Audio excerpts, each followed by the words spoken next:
Melkor's conflict with the elves spans thousands of years, and his hatred for them was expressed in countless battles. But actually, there's one very specific reason that Melkor resented the elves. It happened just a few short years after the elves were actually brought into existence.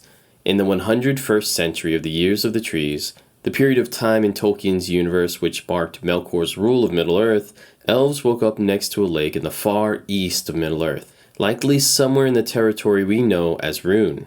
And for their first 50 years of existence, Melkor terrified them with his monsters and demons. Winged creatures that blocked out the starlight would swoop down and snatch up elves who strayed too far. And tall, shadowy beings in the woods waited for lone elves who wandered into their midst.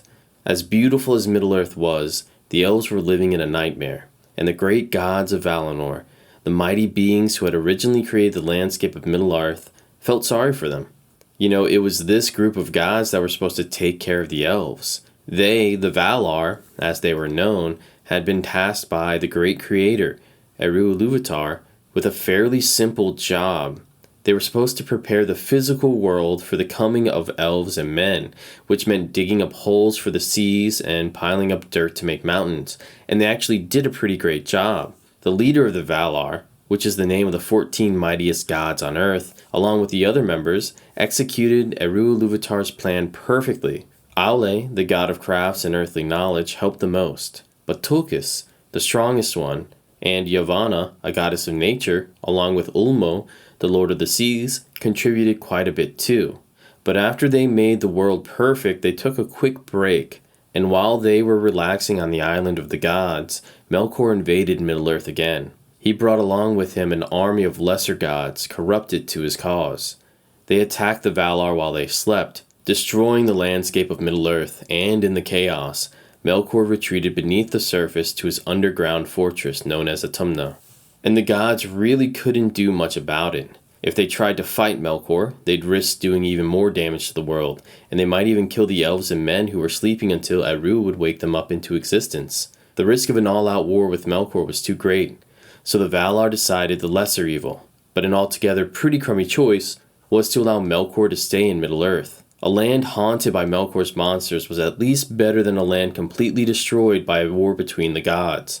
So, this world, a world of monsters and Melkor, was the world of the early elves. One without the Valar gods, one completely ruled by Melkor.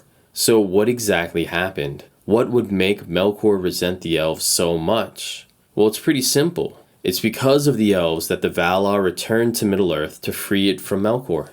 Orome, the god of hunting, had discovered the elves on one of his hunting trips, and he realized then that the elves had already encountered a different god before him, Melkor. The dark influence of Melkor was already in the minds of the first elves, as they ran away from Orome when they first saw him.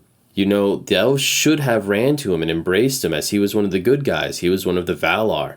But they were afraid of Orome. By ignoring Middle-earth, the Valar thought that they were doing something for the greater good, that if they ignored Melkor and his corruptions, that at least the physical landscape would be habitable for elves. Remember, when the gods go to war, entire seas empty out, mountains topple to the ground, and the planet of Arda itself could crack in half. There was a real threat that if the gods went to war that neither elves nor men would ever come to be. How could they? If their world was a lava-filled hellscape ruined by the Valar in battle, then they simply wouldn't be able to survive. After seeing the elves, Orome told his fellow Valar gods about what was happening, about Melkor and about all the destruction he brought to the early elves, and it was then decided. They had no choice in the matter. The Valar would have to go to war and drag Melkor out of his great underground dungeon, and that's exactly what they did.